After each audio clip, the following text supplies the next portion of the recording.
Esta es la última reunión para mi esposa y para mí también del año. Siempre escogemos un lugar a donde queremos estar para celebrar nuestra última reunión. Como nosotros no tenemos una iglesia local como tal, ustedes saben que hace ya casi 7, 8 años entregamos la iglesia que pastoreábamos. Cada año buscamos una congregación donde estar y donde nosotros venir. De hecho, yo habría podido estar sin predicar, pero pues ya estoy aquí, pues ya voy a predicar. Y decidimos que esta era una buena casa para terminar el 2025 todos juntos con ustedes.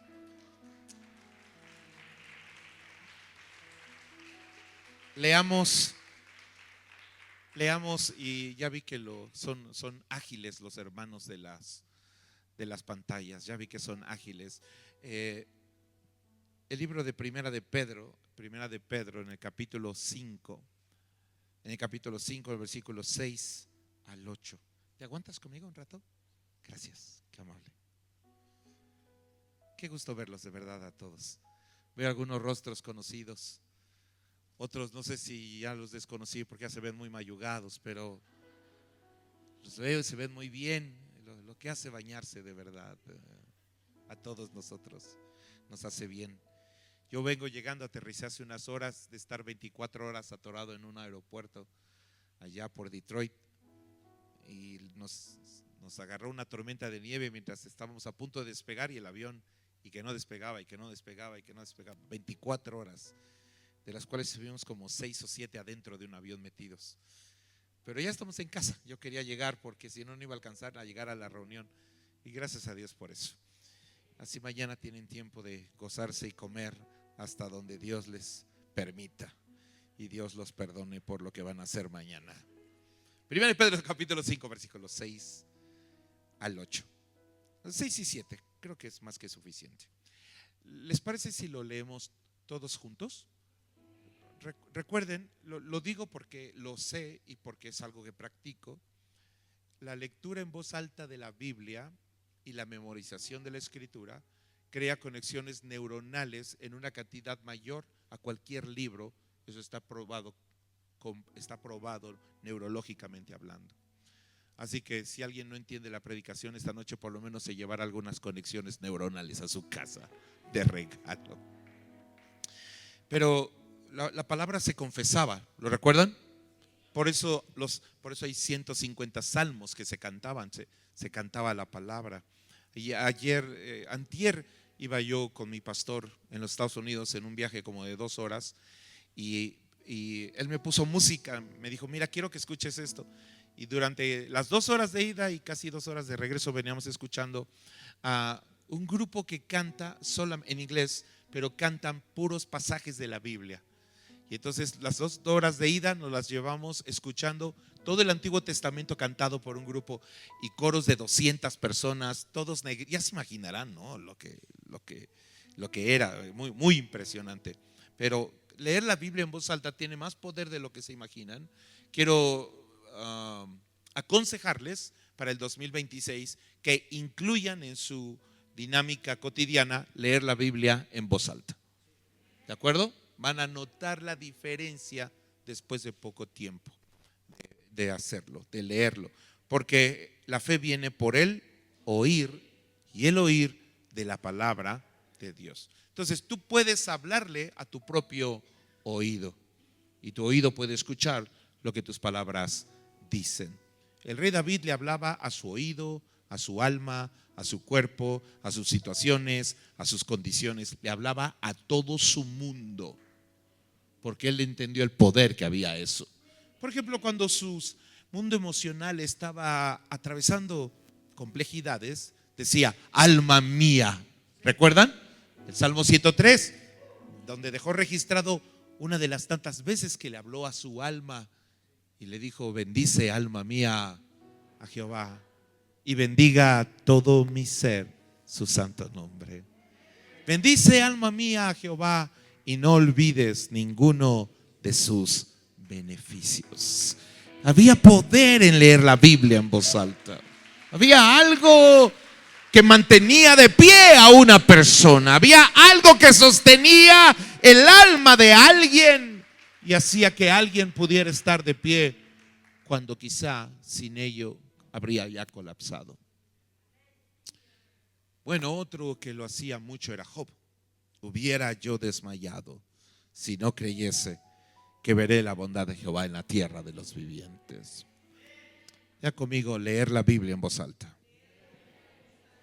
Si de paso la memorizamos, bueno, eso toma todavía mayor utilidad y productividad para tu vida, tu cuerpo, tu alma, tu mente, tus pensamientos, etcétera, etcétera. Así que leámosla en voz alta. ¿Les parece bien? Muy bien, vamos a leer solo dos versículos, versículo 6 y versículo 7. 1, 2, 3.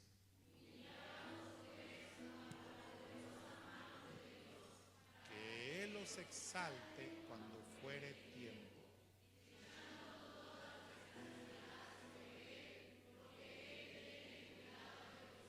¿Cuántos lo creen?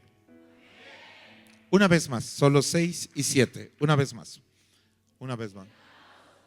Bajo la poderosa mano de Dios.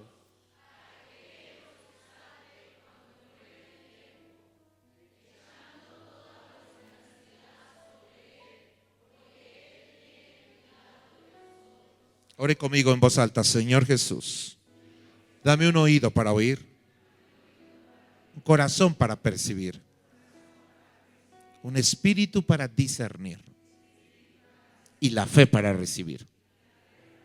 En el nombre de Jesús. Amén. Ahora sí, dele una ofrenda de palmas al Señor antes de sentarse. Y tome su lugar. Descansa.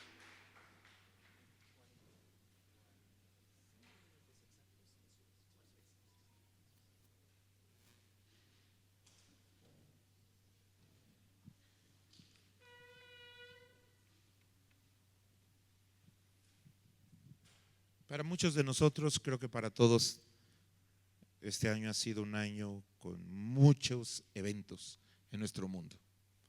Mi esposa y yo vivimos un año intenso. Intenso por las batallas que peleamos, no porque nos peleáramos entre nosotros, sino las luchas que nos tocó enfrentar como pareja, las batallas de salud, batallas de cosas que te toca atender o cuidar en la vida. Hay 4 conclusiones que creo que mi esposa y yo compartimos y que me han acompañado en este año y me han facilitado mucho la vida. Quiero dictárselas. 4 principios. Diga conmigo, principios. Ahorita voy a explicar un poco más sobre esta parte. 4 principios que a mí me han beneficiado mucho, me han hecho la vida mucho más fácil y quiero compartirlo con ustedes. Y creo que mi esposa y yo tenemos esta misma experiencia. Así que no pretendemos que esto sea un discurso, sino el compartir nuestras propias vivencias con ustedes por un momento. Y como somos una familia, tener la calidez de poder hacerlo, ¿verdad? ¿Están listos para eso? Así que hablemos de corazón a corazón. 4 cosas. No las aprendí el año pasado. Creo que los años de caminar con Dios me las han ido enseñando. Pero en este año pasado como que cobraron relevancia por muchas cosas que parecerían que de repente no entendemos, pero van tomando razón de ser. Número 1, Dios no se equivoca. ¿Cuántos lo creen? Dios no se equivoca. Y yo creo que es imposible que tengas una relación saludable con Dios si consideras que algo que hizo no debió haberlo hecho así. La segunda cosa que aprendimos y que hemos constatado es que Dios no miente. Y eso lo amamos. Dios no es hombre para que mienta. Así que Dios no miente. Diga conmigo, no miente. Si dijo, lo hará. Si dijo, lo hará. Muy bien. Número 3. Nada tiene sentido mientras está sucediendo en nuestras vidas. El presente no puede proveernos suficientes explicaciones y no contiene los ingredientes que nos permitan comprender en el tiempo real lo que acontece. El mejor maestro para este principio es el tiempo mismo. Es el mejor maestro de todos. Porque el maestro, el tiempo que Dios gobierna y que Dios señorea, es nuestro mejor conductor, nuestro mejor maestro y entrenador. He contado muchas historias de cosas que hoy entiendo que viví hace muchos años, pero hoy tienen sentido para mí. ¿A alguien le ha pasado algo así? ¿No? ¿A alguien ha sucedido eso? Recuerdo una historia que he contado mucho, mi esposa creo que la habrás escuchado no sé cuántas veces, pero recuerdo que a los 14 años, cuando tuve que empezar a trabajar para ayudar a mis papás, que lo habían perdido todo, pues me mandaron a trabajar a una oficina para arreglar mimeógrafos. Y eso fue lo que me mandaron a hacer a los 14 años. Desde los 14 años hasta hoy he trabajado. Ya debería jubilarme, ¿no? Sí. Así que me mandaron a arreglar los mimeógrafos, y cuando estaba yo en la secundaria, en tercero de secundaria, tenía el anhelo de sacar el primer lugar de toda la secundaria, pero tenía dos problemas con dos materias que eran complicadas. Una, química, porque yo siento que es diabólica, porque no le entendí absolutamente nada, y me jacto de ser más o menos estudioso.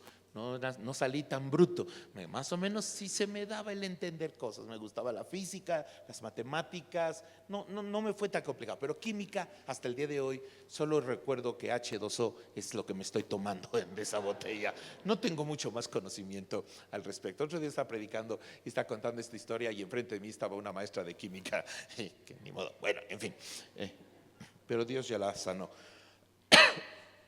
Y recuerdo que esa maestra de química, junto con la maestra de español, que era un problema, porque la maestra de español no me quería porque yo ya llevaba Nuevos Testamentos y los regalaba a mis compañeros de la secundaria. Y ella se enojaba por eso, porque ella decía que la educación era laica. Yo tenía 14 años. Laica para mí, lo único que recuerdo de laica, no sé si alguien se acuerda de eso, era que era una perrita de raza collie que salía en un programa de televisión, la laica, ¿no? Y después hubo un montón de perros así con eso. ¿Alguien recuerda una perra que se llame Laica, no? Sí, ahí están los viejos de la iglesia. En fin, pero yo no entendía nada, pero yo le hablaba de Dios a mis compañeros de la secundaria y la maestra me odiaba por eso. Bueno, curiosamente en esa secundaria hacían un boletín que se imprimía en un mimeógrafo. Y curiosamente el mimeógrafo se descompuso.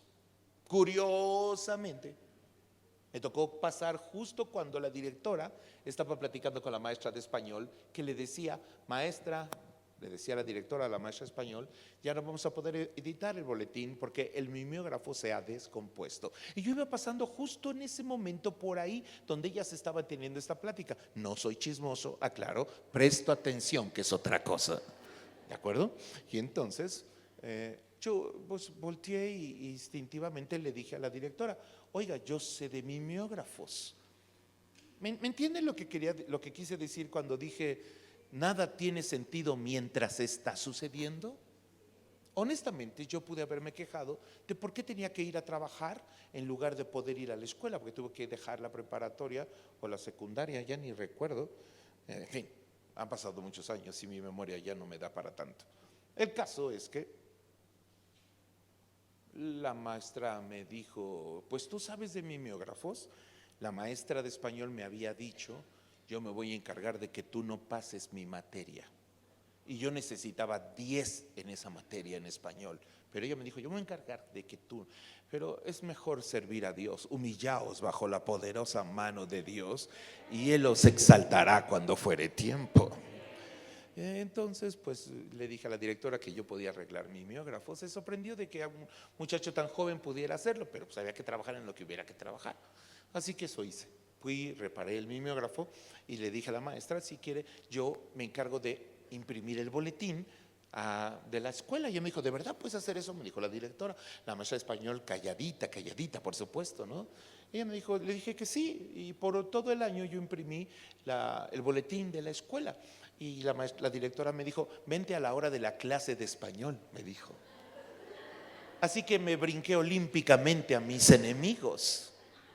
Humillaos bajo la poderosa mano de Dios, para que Él los exalte cuando fuere tiempo. Si yo pude haber dicho para mis adentros, para que se le quite a la maestra de español que me trae tirria, no voy a decir que puedo ayudarla. Por algo Jesús dijo, bendice a tus enemigos.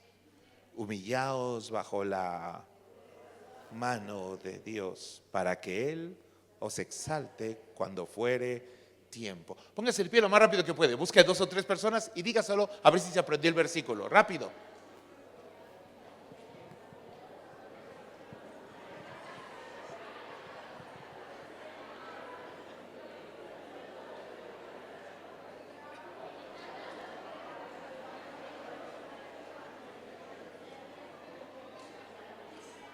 Muy bien. Digámoslo todos juntos antes de sentarnos. 1, 2, 3.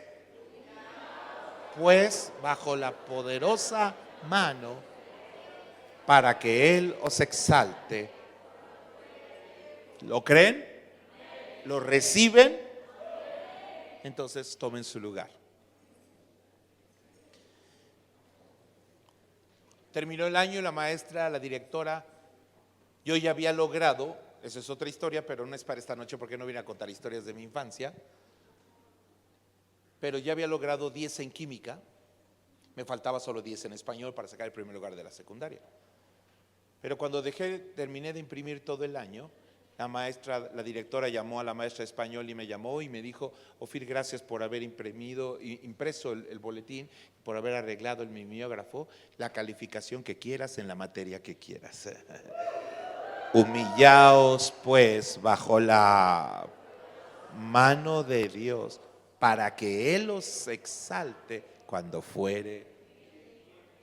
Así que yo le pude decir con libertad y gozo dentro de mi corazón, ¿me puede poner 10 en español? Le dije a la directora. Y la directora le dijo a la maestra enfrente de mí, póngale 10 a Ofir. Y mis enemigos me tuvieron que bendecir. Humillaos pues bajo para que Él os exalte cuando fuere. Bueno, si ustedes me preguntan si en ese momento yo lo entendí, no, es la verdad, pero hoy lo entiendo. Hoy entiendo por qué me mandaron a trabajar justo en una oficina que tenían que usar mimeógrafo. Pero en ese momento nada tiene sentido. Así que este es mi principio número 3. Nada tiene sentido mientras está sucediendo. Lo cual me lleva a mi cuarto punto, que va muy de la mano de estos 3 principios y que sé que les va a bendecir. Dios no desperdicia nada. Dios, ¿qué? No desperdicia nada. Otra vez diga, Dios. ¿Lo creen? Aprovecha hasta nuestras aflicciones para sus planes, propósitos. Solo alguien como Dios puede hacer planes perfectos con gente imperfecta y lograrlos.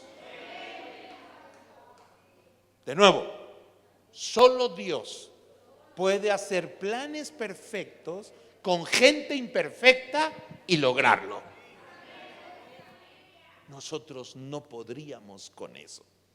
Somos tan defectuosos. Tenemos tantas fallas como seres humanos. En realidad es la explicación de lo que quiero decirles sin tomar demasiado tiempo, porque creo que este día podríamos cerrar un año haciendo algo nuevo. ¿Les parece bien?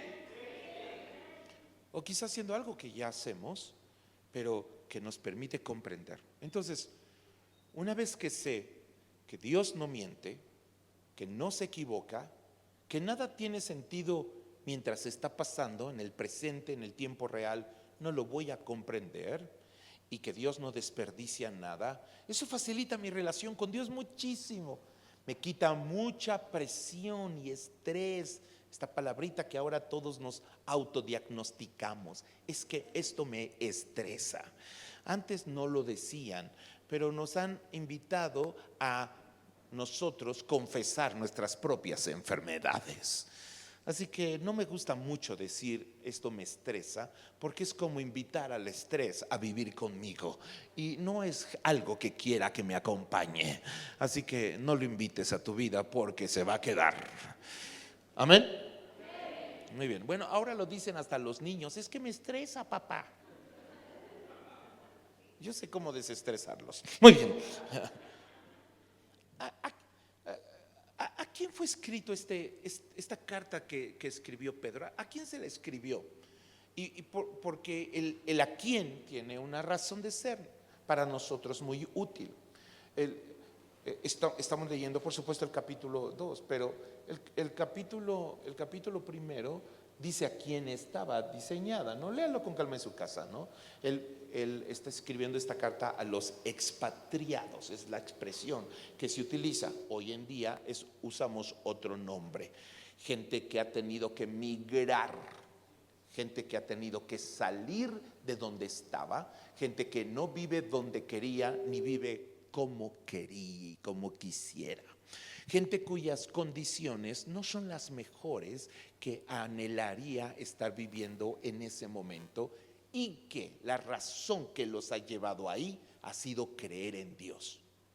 Esto es complicado, porque ellos han sido expulsados y han tenido que huir, la mayoría, de Jerusalén, porque en ese tiempo, justo en el momento en el que se escribió esta carta para animar a alguien, el clima de persecución y hostilidad contra los cristianos había alcanzado niveles que nadie se imaginaría que existirían, que no les dejarían vivir su fe realmente, y los aventaban a los leones y los quemaban vivos en aceite por la fe que tenían.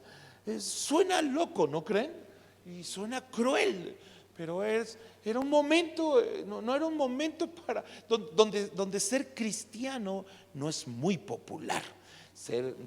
Decir que eras un creyente de Jesucristo y un seguidor de Jesús podía costarte la herencia, podía costarte el desprecio de toda tu familia, podía costarte el quedar desheredado, podía costarte el no permitirte vivir con tu propia familia. Y por eso estos expatriados, que son una cantidad de gente tremenda, porque ya Jesús ha partido hace casi 60 años. Así que desde que Jesús partió hasta el momento que está sucediendo todo esto, es prácticamente este año 60, más o menos. Y justo por ese mismo tiempo, la primer biografía de Jesucristo está siendo escrita. Un muchacho de nombre Marcos está terminando de escribir lo que conocemos como el famosísimo Evangelio de Marcos. Así que en estos momentos de hostilidad hay grandes historias que están siendo escritas. Eso me gustó mucho, para poderles decir a ustedes que aún en nuestros tiempos difíciles hay grandes historias con Dios que van a ser escritas. Y que en los tiempos de hostilidad, en los tiempos en los que tenemos que decirlo, porque si no, no podríamos mantener parte de la salud del evangelio, que ha perdido esta pureza de querer predicar que si caminas con Dios no vas a sufrir alguna vez. Y debemos entender que Jesús le dijo a sus discípulos: ustedes, los que han creído en mí, no necesariamente le van a caer bien a todo el mundo, y no necesariamente el mundo los va a reconocer o van a ser importantes solo porque hayan creído en mí, pero yo voy a estar con ustedes. No somos de las iglesias que predican que Cristo resuelve todos tus problemas y no vas a tener nada de sufrimiento. Creemos que Jesús tiene el poder, pero también creemos que podemos padecer por el nombre de nuestro Señor Jesucristo.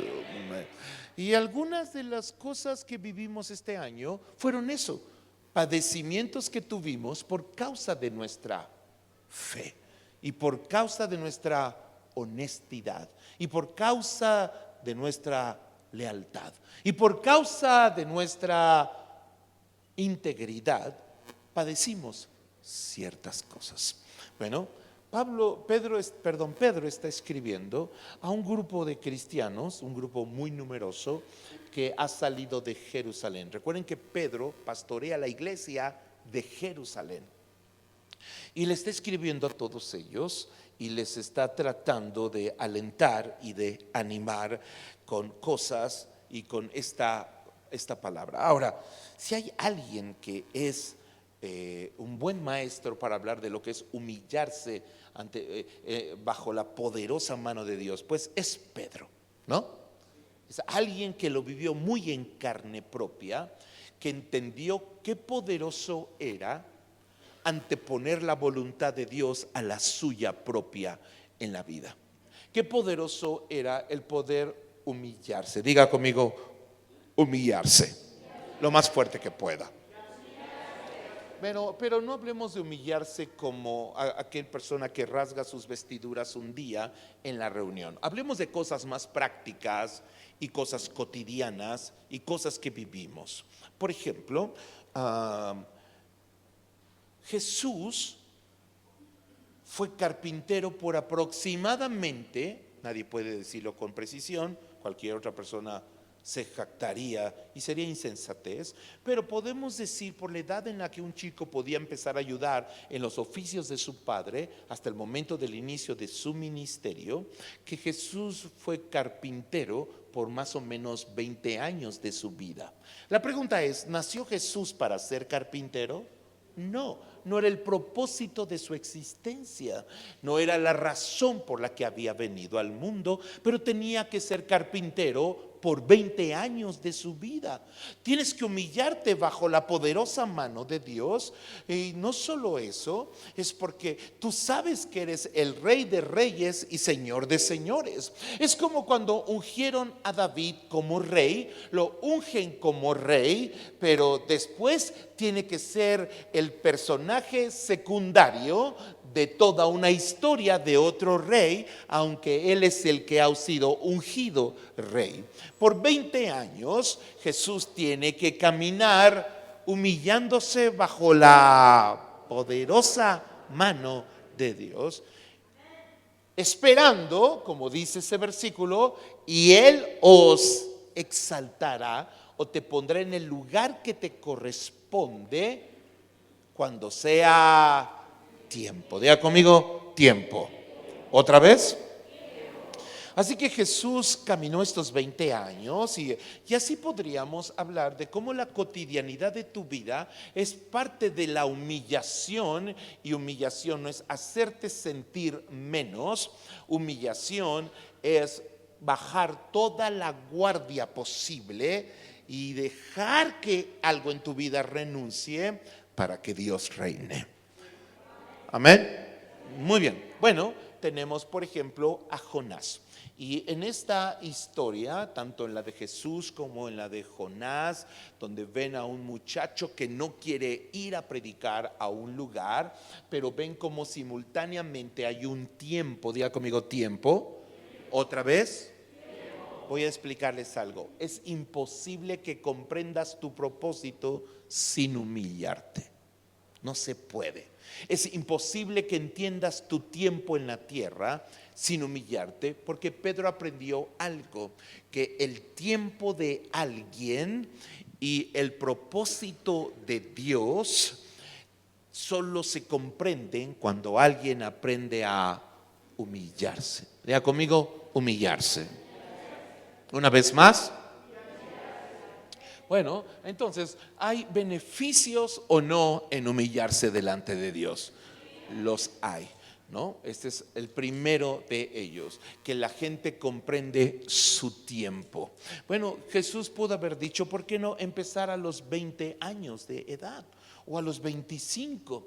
Pero no era su tiempo. Así que cuando parece que ya tienes todo, pero no es tu tiempo, una de las características que declara que realmente estás bajo la poderosa mano de Dios es que no te sientes incómodo de vivir sabiendo que aunque ya puedes hacer cosas, todavía no es tu tiempo. ¿Cuántos lo creen?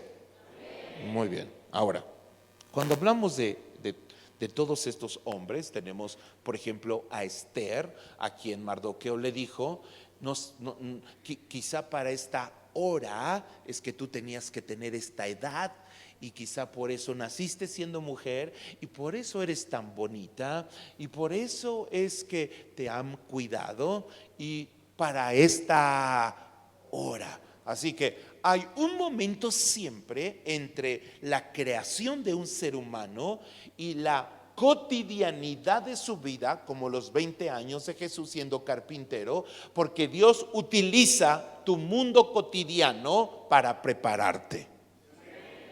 No es un desperdicio. Dios utiliza los estudios para prepararte. Dios utiliza la escuela para prepararte. Así que si quieres servir a Dios, sirve a Dios, pero sigue estudiando también, ¿no? Y si trabajas y Dios te dice que le sirvas, trabaja, sirve a Dios, pero trabaja hasta el día que sea el tiempo de dejar el trabajo. En fin, el otro día estaba platicando con una fundadora de una iglesia aquí en México, la iglesia más grande en su momento, y de casi 10 o 12 mil personas, y ella nos decía, mi esposo y yo todavía seguíamos cuidando nuestra profesión de dentistas cuando ya teníamos 7,000 personas en la iglesia, y todavía seguíamos siendo dentistas. Es interesante como en la cotidianidad de tu vida Dios también te forma. Ahora, no digo esto nada más por decirlo, lo digo porque eso significa que el lugar donde trabajas, el oficio al que te dedicas, también es parte del plan de Dios. ¿Por qué? Porque Dios no miente, Dios no se equivoca, nada tiene sentido mientras está sucediendo y Dios no desperdicia nada. ¿Lo creen? Así que tienes un Jonás, tienes un Noé, por ejemplo, que camina con Dios. Dice la Biblia que Dios vio que Noé era una persona. Voy a aclarar esta parte porque es muy útil para ustedes. Noé es de estas personas que si viviera en el mundo moderno, nosotros diríamos, a ese solo le falta ser cristiano. Es de ese tipo de personas. Porque no tenía una relación con Dios, pero vivía bajo principios y valores de Dios en su vida.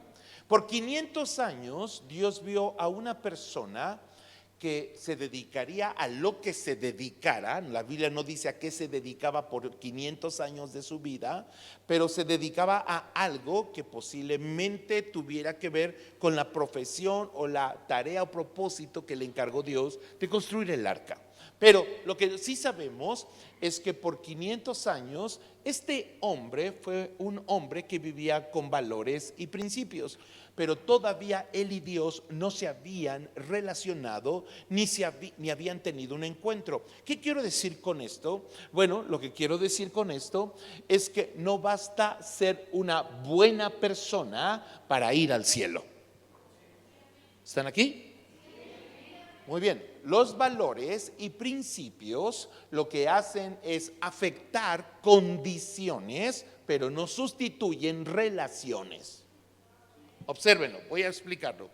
Los valores y principios cambian condiciones, pero no sustituyen relaciones. ¿De acuerdo? Muy bien, ahora voy a poner un ejemplo. Si una persona es, por ejemplo, agradecida y vive con este valor de la gratitud le ayudará en las condiciones de su vida. ¿Ser agradecido le hará que le vaya mejor? Sí, claro. ¿Y eso significa que se va a ir al cielo? No. ¿Entendieron? Porque la gratitud es un principio que afecta una condición, pero no sustituye una relación. ¿De acuerdo? Nosotros también cometemos este error de una manera un poco menos consciente o a veces mucho. Por ejemplo, hay padres que construyen su relación basado en lo que le dan a sus hijos y cometen este error. Nada sustituye, ¿qué cosa? La relación. ¿De acuerdo? También sucede entre parejas. Nada sustituye la relación. Así que puedes darle a tu hijo el mejor regalo y eso no significa que tengas la mejor relación con tu hijo. ¿Cuántos saben de lo que estoy hablando? ¿De acuerdo? Ahora, ¿qué quiero decir con esto? ¿Puede una persona que no conoce a Dios vivir con valores y principios correctos? Claro. ¿Puede una persona ser honesta sin conocer a Dios? Sí. ¿Puede una persona ser agradecida? Sí. ¿Puede una persona ser generosa sin conocer a Dios? ¿Puede o no? ¿Eso significa que va a ir al cielo? ¿Me entendieron? Ya sé que te estoy metiendo en problemas con la cámara, pues. Bueno, ¿qué quiero decir con esto? Que Dios encontró a alguien que tenía valores y principios en su vida y decidió tener una relación con él. Vea conmigo, con él.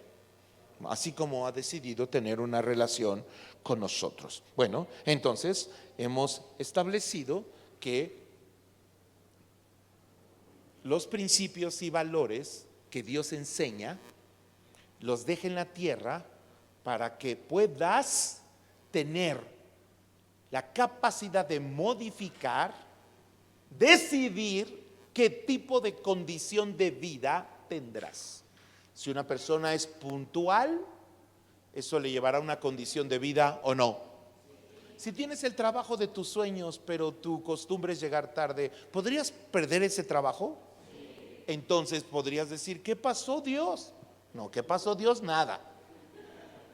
Fue tus principios los que afectaron tu condición o tu situación, para bien o para mal. La iglesia cristiana enseña los principios de Dios, porque los principios de Dios pueden cambiar cualquier condición humana, ¿no? Muy bien. Ahora, hay personas que quieren que Dios haga un milagro, pero no quieren vivir con principios de la palabra. ¿No creen que eso es un poco como contradictorio? Porque quieren el milagro, porque el milagro es la forma de resolver un problema sin compromiso. ¿Están aquí? A veces un milagro es la manera de querer resolver un problema sin comprometerte o dejar que Dios trate contigo. Aquí es a donde voy.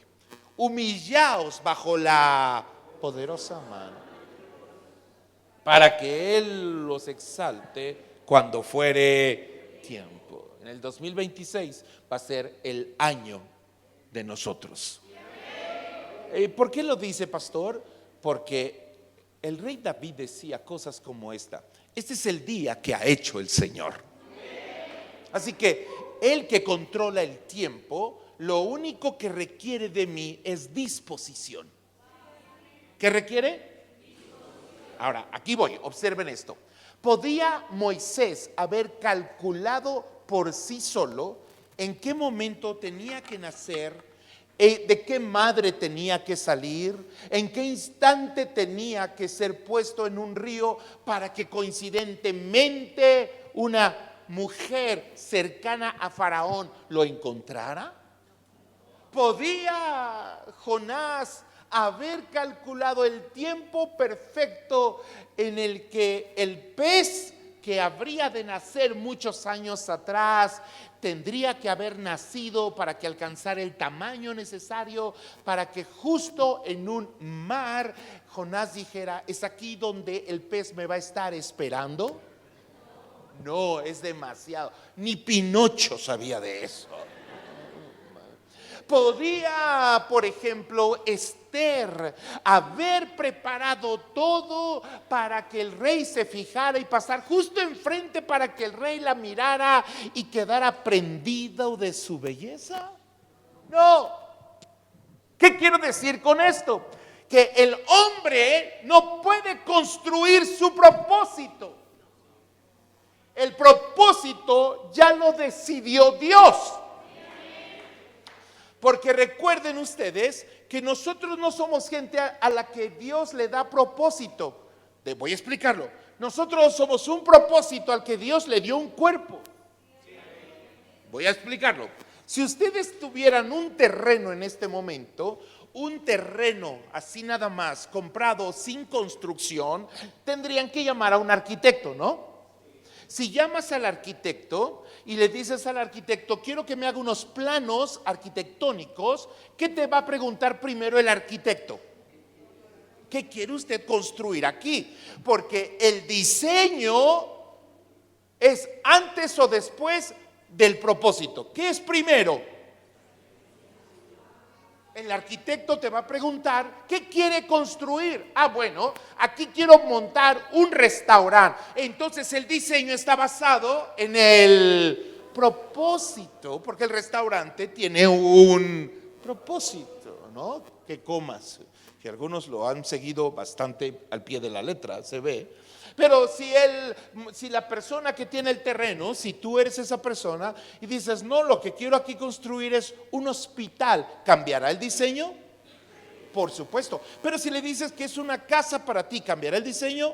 Sí. Y si le dices que va a ser una escuela, ¿cambiará el diseño? Claro. Entonces el arquitecto trabaja con la idea que tú tienes para ese terreno. ¿Me entendieron? Entonces, ¿qué es primero? ¿El propósito o el diseño? ¿Por qué es primero el propósito? Porque el diseño se hace basado en el... Entonces, si Dios te diseñó, ¿me entendieron? Si Dios te hizo y decidió que tuvieras los años que tienes de vida, que te casaras con la persona que estás casada, que tuvieras los preciosos hijos que tienes, que vivieras en la colonia en la que vives, no te quejes. No te quejes, porque eso significa que no estás entendiendo. Así que Dios no dijo, bueno, voy a ver ahora en qué uso al hermano. Ya se convirtió este T por 8, ahora a ver en qué lo uso. No. Dios no nos anda buscando un propósito. Dios tenía primero un diseño muy claro cuando te hizo, y cuando te hizo es porque ya había un propósito al que Dios le dio un cuerpo, un nombre, un lugar, para que supieras que Dios tenía algo planeado para ti. Esto es difícil de procesar si no entiendes que Dios no miente, no se equivoca, nada tiene sentido mientras está sucediendo y Dios no desperdicia nada. ¿Cuántos lo creen? Bueno, solo Dios puede utilizar la necedad de un Jonás para poder dejar un mensaje de la resurrección de Jesucristo. 3 días estarás ahí hasta que te bote el pez y salgas de la muerte a la vida, ¿no? Ahora, observen esto. Si yo te dijera que tú debes construir tu propósito, sabiendo primero que no tienes poder ni siquiera sobre el siguiente minuto de tu vida, ¿me entendieron? Que no puedes controlar ni siquiera el aire que respiras, y tú estás tratando de construir tu vida, te vas a sentir muy frustrado. Y mucha de la frustración que sentimos es el reflejo y la consecuencia de nosotros querer construir nuestra propia vida. ¿Qué es más fácil? Humillaos bajo la poderosa mano, para que Él, cuando fuere tiempo. Así que si tú trataras de, si yo pusiera el propósito de este lado y a la persona de este lado, tu vida o la mía, sería como poner una persona a 10 kilómetros de distancia de otra persona, disparar ambos una pistola y tratar de que las balas choquen y se encuentren. ¿Qué posibilidad hay de que eso suceda?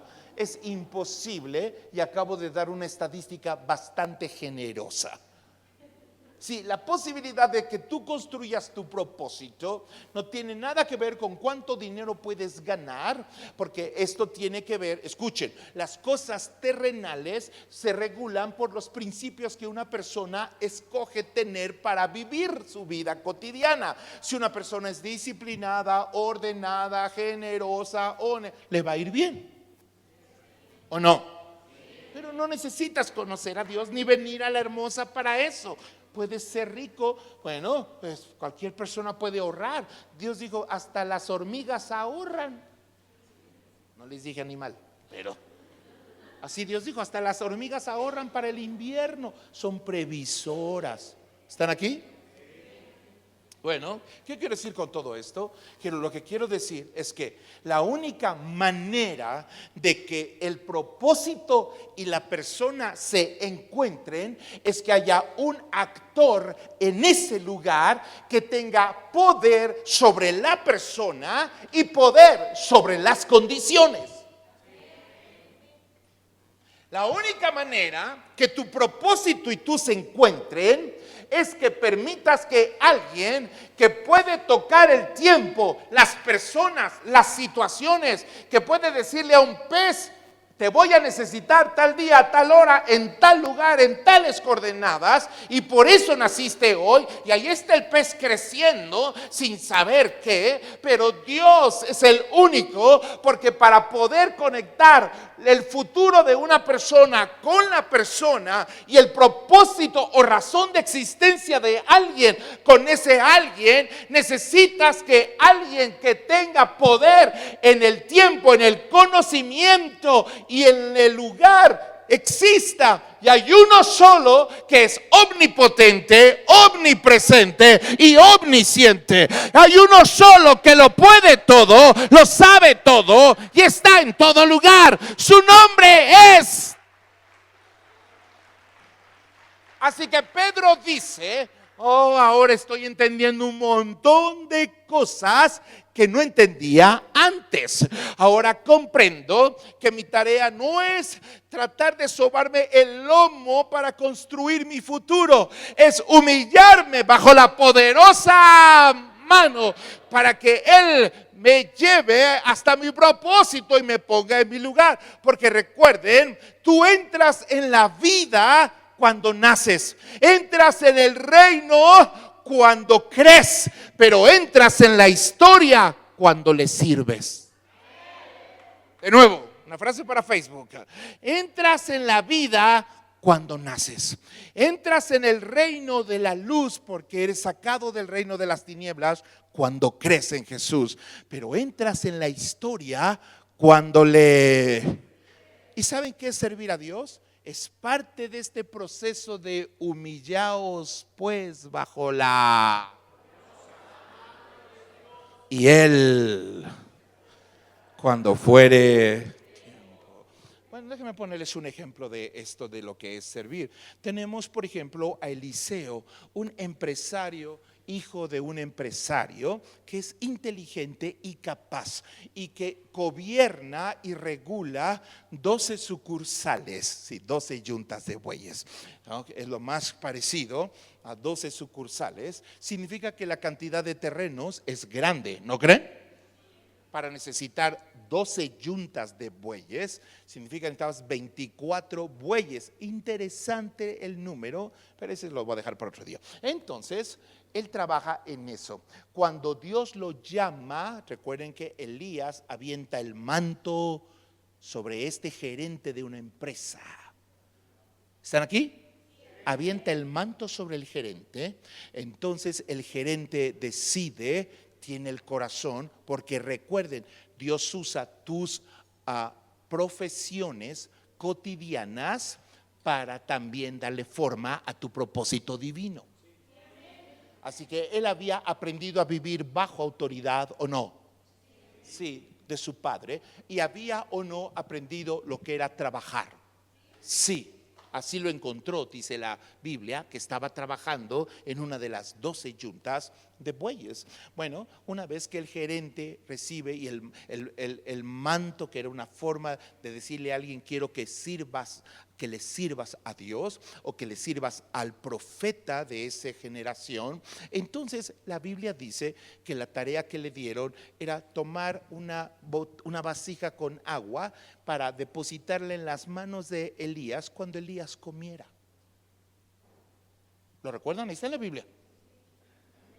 Cuando hay una época en el desierto, muchos años después, ya cuando Eliseo es Eliseo, este gigante de Dios, y recuerden que hay una sequía y en el desierto el ejército de Israel tiene sed y se están muriendo, y alguien dice: necesitamos un profeta que profetice para que llueva. Y entonces dice: ¿alguien sabe si hay un profeta por aquí? Y uno de los siervos dice: recuerden que por esta región vive aquel profeta que en su tiempo, cuando empezaba a servir en la Hermosa, lo único que hacía era vaciar el agua. ¿Están aquí? Pero era el gerente de una empresa. Amo cuando alguien que tiene una gran profesión puede estar parado ahí dando la bienvenida a las personas, ¿no? Es hermoso ver cuando alguien tiene un conocimiento y capacidad natural, porque ha utilizado principios correctos de vida, estudio, dedicación, disciplina, lo que ustedes quieran, y eso le ha ayudado a progresar. Pero cuando te enfrentas con Dios, escuchen esto que voy a decirles, es muy diferente cuando te enfrentas con tus enemigos o te enfrentas con una circunstancia difícil que cuando tienes que tratar con Dios o Dios tiene que tratar contigo. Porque cuando estás enfrentando al diablo en tu vida, por usar una expresión para hablar de las cosas adversas que vienen contra ti, tienes a Dios de tu lado para enfrentarlas, ¿no? Y cuando tienes que enfrentar enemigos, tienes a Dios contigo también. Pero cuando tienes que enfrentar a Dios, ¿a quién tienes? Tienes que bajar la guardia. Dije, tienes que quitar las barreras. Tienes que, bueno, termino. Entonces, la primera tarea de Eliseo era depositar agua, porque Elías comía como todos con las manos. Y al terminar la tarea de este gerente general de una empresa, a quien sus principios le habían hecho prosperar, su obediencia a su padre y su entrenamiento y su mentalidad correcta, le había hecho crecer y ser bendecido. Entonces él tomó el agua y le echaba agua para que Elías se lavara las manos. Cualquiera diría: y para esto estoy aquí. ¿Me entendieron? Sí. No has entendido. Lo que no has entendido, Eliseo, es que te estoy entrenando en algo, pero como todavía no es tu tiempo, no lo comprendes. Así que, ¿cuál fue la tarea de Eliseo? Poner agua. ¿Cuál es entonces el elemento con el que Eliseo debe trabajar? Con agua. Con agua. Ya conmigo, con agua. ¿Otra vez? Agua. Bueno, cuando Elías se va, dígame con qué hace milagros Eliseo. Con agua. ¿Cuál es el primer milagro de Eliseo? Abrir el río Jordán en dos. ¿Lo recuerdan? Abrir el río en dos. Y luego sacar las aguas amargas. ¿Lo recuerdan? Hacer que el hacha flote.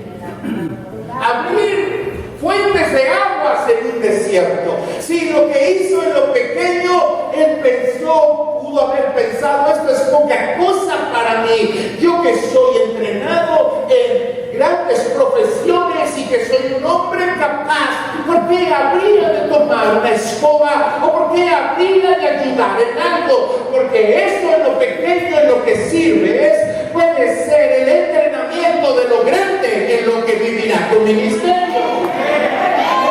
Eliseo es recordado por lo que hizo con las aguas, pero no lo que hizo grande, sino lo que hizo. Yo me acuerdo que por aquí vive alguien llamado Eliseo, que cuando empezaba a ir a la iglesia decía: ¿en qué puedo ayudar? Amén, aleluya. Entras en la vida cuando naces. en su reino cuando crece, pero en la historia cuando... Así que, decía, me regalan 10 minutos más. Bien. A las 9 de la noche. Bueno, entonces se necesita una persona que tenga poder completo sobre alguien y que tenga poder sobre las cosas, que tenga conocimiento absoluto, que tenga el control de todo, incluyendo el tiempo. Por eso Dios es lo que es y es la persona perfecta para que te humilles. ¿Están aquí? Es la persona perfecta para que te humilles. ¿Por qué? Porque Él es el que tiene el control. Puede jalar los hilos de un lado y puede jalarte a ti y puede hacer que tú y tu propósito se encuentren.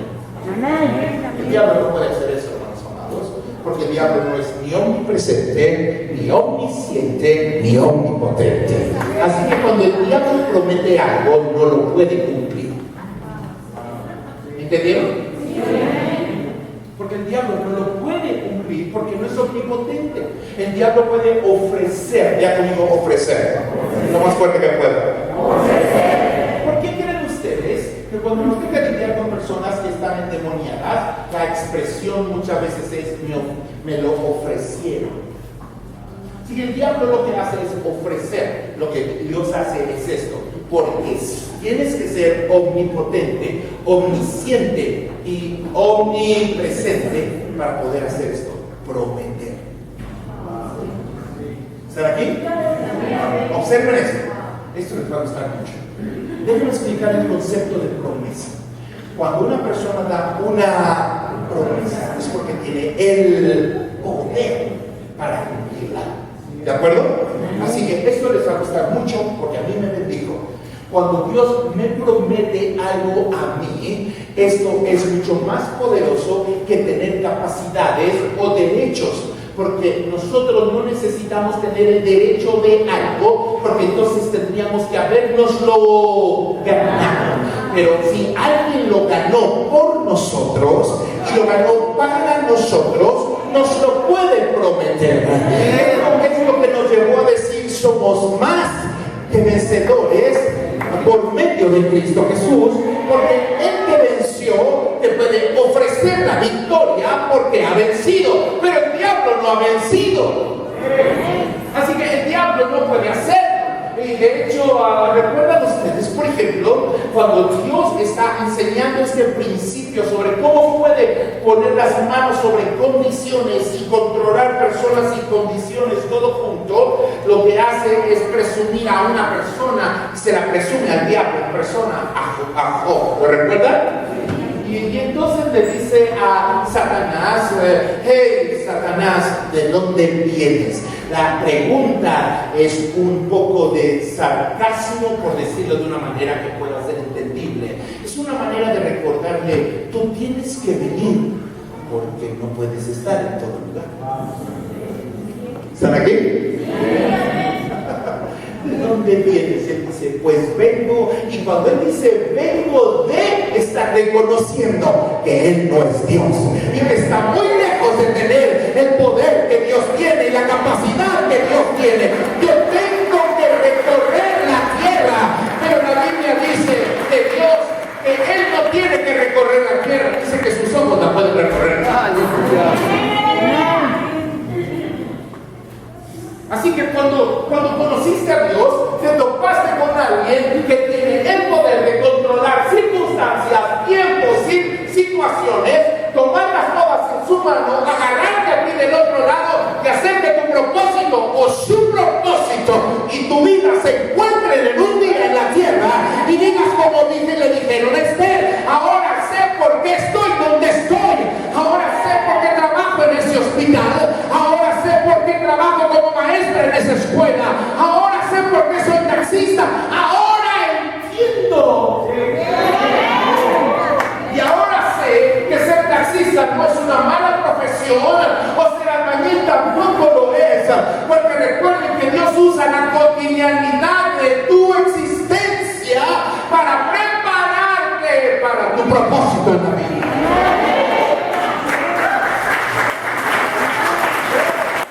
Me gusta, hermano.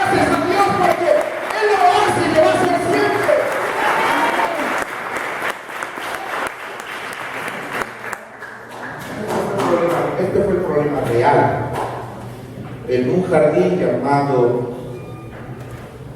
en un huerto, en la región del Edén, donde Dios había plantado un huerto.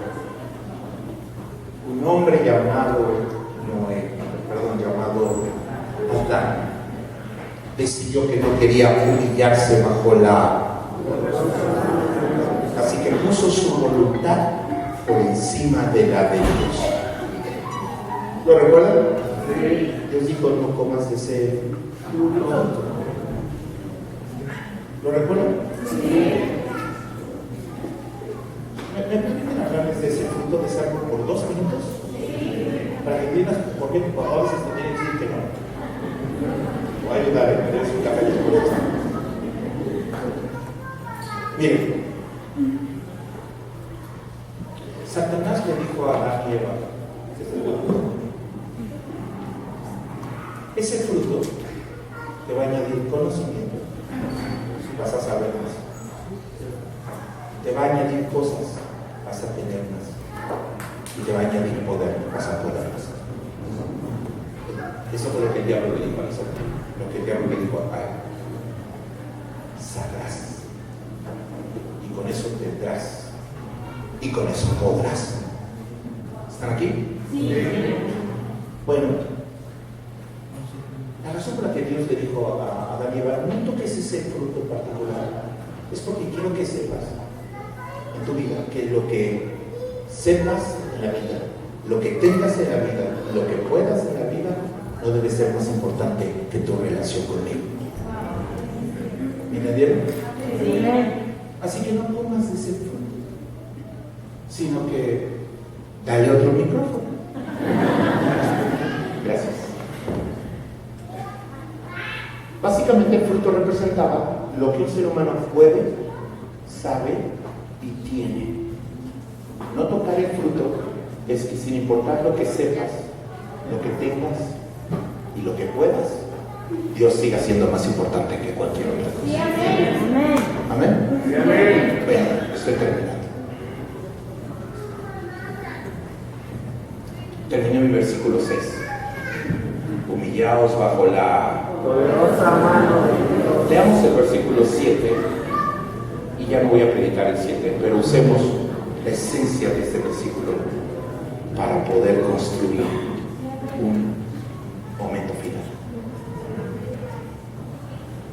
¿Saben por qué la iglesia cristiana tiene esta costumbre de doblar su rodilla? Es una manera simbólica de decir nos humillamos ante ti. Amén. Doblar la rodilla no cambia tu condición. Es una forma en la que tú te dices a ti mismo. Tú no doblas la rodilla para ti, para Dios. La doblas para que tú recuerdes quién eres tú y quién es Él. Síganme con cuidado. Dios nunca se ha tenido que humillar ante nadie. ¿Me entendieron? Sí. Mírenme, nunca se ha tenido que humillar ante nadie. Significa que tiene poder pleno. Amén. Y que ese poder es algo que tú vives cuando te humillas bajo la poderosa mano de Dios. Amén. El versículo 7, leamos el versículo 7 de Primera de Pedro. El muchacho estaba tan clavado en la predicación oyéndola, pero mira qué rápido es. Muy bien, te ganaste un café, te lo va a invitar los pastores de la iglesia. Leámoslo en voz alta.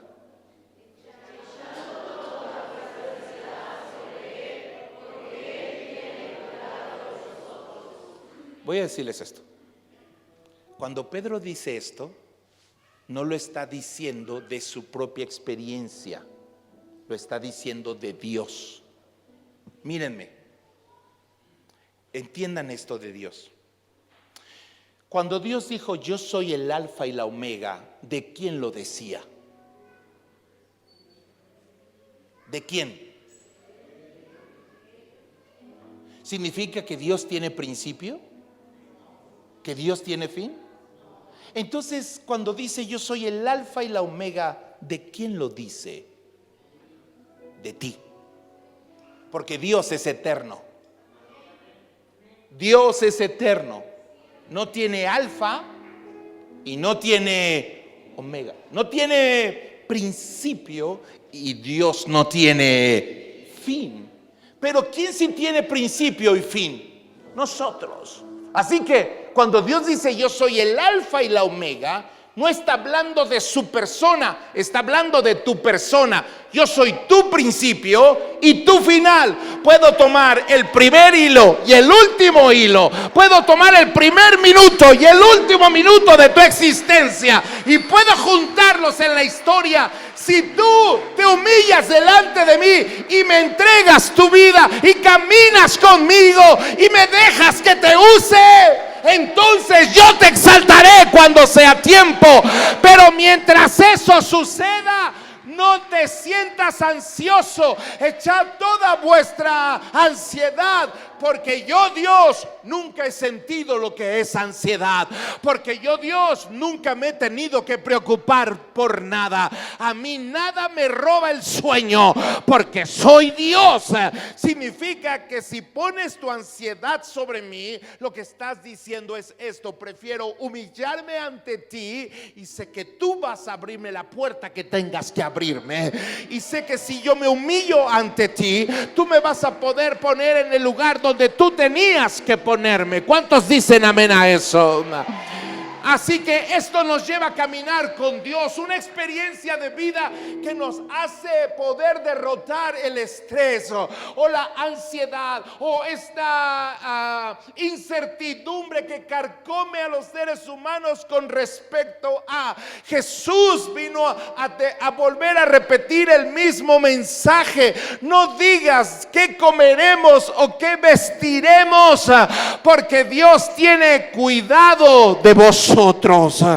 Y así que, ¿por qué podemos entrar al 2026 sin ansiedad? Sin ansiedad.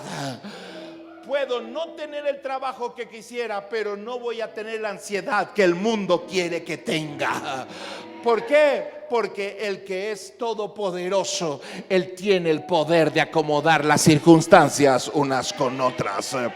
Y esto es a lo que le llamamos bendición. ¿No me entendieron? Esto es a lo que le llamamos ser bendecidos. Eso es descubres qué tan bendecido eres, que el Dios al que amas y sirves, espero que sirvas a Dios en algo, el Dios al que amas y sirves, sírvelo en la iglesia, o sírvelo en tu profesión, o sírvelo en el taxi que manejas, o sírvelo en las paredes o muros que construyas, o en los dientes que repares, en lo que sea que hagas. Sirve a Dios, humillaos bajo la poderosa mano.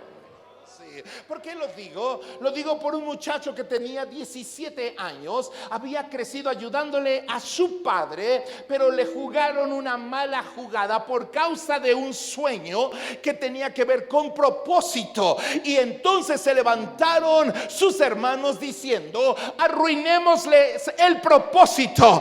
Pero miren, lo siento mucho, si el diablo no puede arruinar el propósito, entonces 10 personas menos podrán arruinar el propósito de alguien. He decidido que este muchacho de 17 años se siente en un trono un día y tenga el anillo de un rey y gobierne sobre la tierra y pueda sostener.